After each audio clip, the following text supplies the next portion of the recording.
Academy मिलित आनुकूल्य आज ये 20 तारीख जनवरी 20 तारीख 125तम विच्छिन्न जयंती समारोह पालन कर समारोह आपण समस्त को प्रथम स्वागत करुच्ची। आज सभार उद्घाटक अच्छा श्रीजुत दास बेनहू यहाँ छद्म नाम बोधे नाम जितेंद्र नारायण दास किंतु से सबु जगह से बेस परिचित दास बेनहूर भाव में बहुत सुंदर साहित्यिक शिशु साहित्यिक एवं से आमर केंद्र साहित्य एकाडेमी द्वारा पुरस्कृत आम ओडिशार मध्य से संगीत नाटक एकाडेमी पुरस्कृत सी आमर आज उद्घाटक अच्छा सभापति अच्छा डॉक्टर शैलेश्वर नंद आम कलिंग भारती सभापति विषय विशेष कहबार आवश्यकता नहीं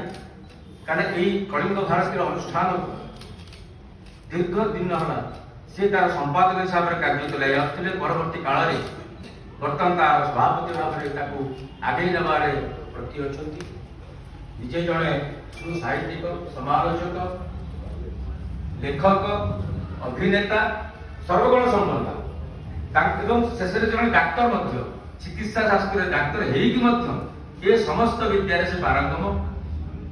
सुंदर अभिनेता नाटक बहुत नाटक से लिखिं किंतु सर्वोपरि आज परिप्रेक्षी आवश्यकता है कलिंग भारती को आगे नबार प्रचेषा ए बयस उद्दामता देखिले आमको आश्चर्य लगे जे एते वर्ष है जी लगी आते कम संख्यक आमर उपस्थित जो श्रोता मंडली को प्रति भूक्षेप ना सी जानते आज ना काली निश्चय भाव लोक आसवे लोक शुणे साहित्य निश्चय आम सेवा कर चलना जीवन थोड़ा पर्यटन आम सेवा करा व्रत आम सांगे अच्छा आमर निर्वाही सभापति आमर प्रभात नंद महोदय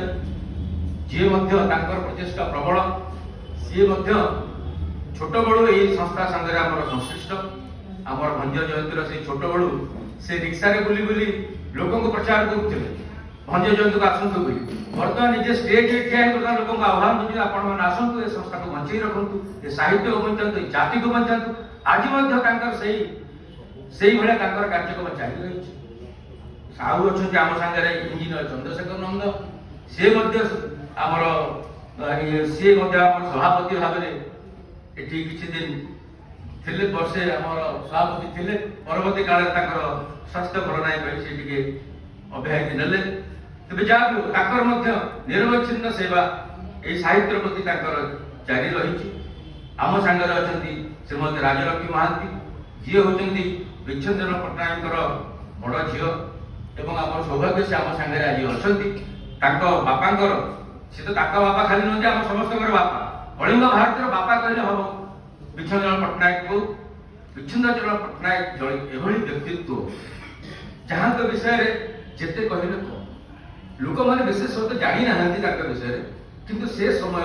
समस्त लोग जानते विच्छेदन पट्टनायक कौन थे से खंज थे जोर चली पार जोर दौड़ी पार किंतु से जड़े एभली व्यक्तित्व थे जी कि पिला लोक बांधिक रखा क्षमता था प्रबल सी कौन कले ना प्रथम से प्रारंभ जीवन सत्यवादी सी 1920 1918 20 बोधे सत्यवादी सी किसी दिन थे पाठ पढ़ीदे परवर्ती काल में शिक्षक हिसाब से आमर आरंभ करे कार्यकाल से कौन कले ना सब ओडिशा प्रति कलिंग प्रति भाव जे आम ओडिया भाषा ओडिया संस्कृति केमती बंची तार से सब चेष्टा कर तेणु सी कौन कले से ओडिया भाषार पोथी सब हजि जाऊला पोड़ी जाऊला लुचि जाऊला सी कौन कले से समय में शिक्षक थी अवस्था पिला आनी कहले गाँ गाँ बुली जाओ देख क्या घर पोथी रहीगला क्या पड़ीगला पे मजा से सार कथा कह सार को खुशी करने सब पोथी सब आनी क्या घर दिए क्या घर खोजा धरिका तेणु से समय सी पोथी संग्रह आरंभ परवर्ती समय से प्राची समिति ता संगे संश्लिष्ट हेले। प्राची समिति संश्लिष्ट होला परे से इंग्राजी ओडिया भाषा संस्कृति को परिप्रकाश कले, तार संपादक रही एवं तापर से धीरे धीरे आम उत्कल साहित्य समाज रे तार सभ्य भाव में जॉइन कर तापर ता अनेक साहित्यिक काम से आगे चल ए भितर कौन ताकर हृदगम है जे उत्कल साहित्य समाज रे भी जो माने समस्ते अछंती समस्ते आमर एई चिराचरित रीतिजुग जो कवि मानकर कथा हो आम संस्कृति हो ता प्रति विशेष भाव से माने आग्रही नथिले एवं ये किंतु विच्छन बाबू आमर कौन थिला ना सी सब चाहूले आमर एई पुरातन संस्कृति साहित्य को केमती बंचाई रखिए एटा थिला ताकर मूल लक्ष्य। तेणु से जो माने थिले समतल से बळे भाव नथिला। तेणु से गोटे प्रकार मन भितर ताकर विद्रोह आसिला जे नाइ ए संसार रही मु किछि करि परिबे नाही, आखु ओडिया भाषा को संस्कृति को जाति को बंचाई परिबे नाही। तेणु से निर्दिष्ट कले जे बर्तन आउ ए कथा हबनी मु निजे मोर गोटे संस्था करिबी, मोर गोटे सैन्य बाहिनी तैयारी करिबी जो माने कि ओडिया भाषा को ओडिया साहित्य को तेणु ओडिया संस्कृति को बंचाई रखी। तेणु से 1943 मसीह आरंभ कले उत्कल छात्र साहित्य समाज। एटा कौन ना छात्र मान को नहीं तांकर चिंता है जे बड़ मान को नहीं कि आमे साइज करि परिबा ताको मोल्ड करि परिबा। तेणु जदि मु पिला मान को नेबी ताको मो हिसाब रे मोल्ड कले सेही माने ही मोर सेनापति है कि आगामी दिन रे ठिया ए हला ताकर मूल लक्ष्य। तेणु तार 1943 रे उत्कल छात्र साहित्य समाज तैयारी हला। तार वर्ष पर भंज जयंती है तार प्रथम कार्य आरंभ है से 44 मसीह कलिंग भारत प्रतिष्ठा है। तेणु तारे तो यही जो सदस्य से पिला मान को आने चेष्टा कले से कौन होला ना से देखले सब विभिन्न स्कूल मान को जाई ये कर देखले को पिला मान भितर टिके टिके गुण अछि बहु पिला आसिले तांको भितर से बाछि बाछि किछि पिला तांकर शिष्य भाव ग्रहण कले। ता भितर किछि हमर आदि पर्यंत आमे भी एबि देखुचे आमर सुदानंद राय, रजत कुमार कर, इंजीनियर चंद्रशेखर नंद, शैलेश्वर नंद ये समस्ते आउ विभिन्न लोक से सब आसिले एवं कलिंग भारत को आगे नहीं चलते। से कौन थिला सी गोटे सुसंगठक थे सब प्रथम कौन करते सी कौन कले पिला को आनी भितर पुरई देले जे आम जाति को एठी पचरा जाऊ तेणु आम जाति केमती उन्नति कर। तेणु तमे माने सब सिंह भाया हो ठिया हो पहाड़ भाया पर्वत भाया यहाँ स्टार्ट कर जा रखी तमे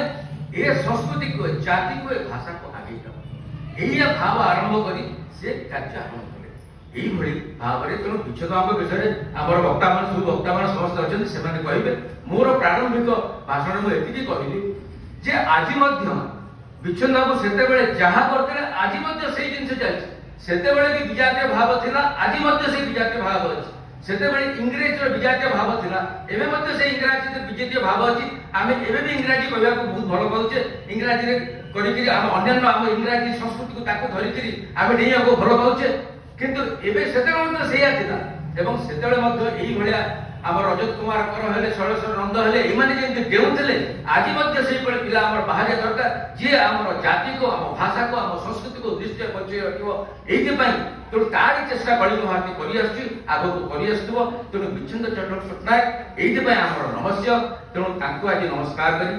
आज आपण मान को स्वागत करी हमर सभा कार्य आरंभ करिया को मु सभापति को अनुरोध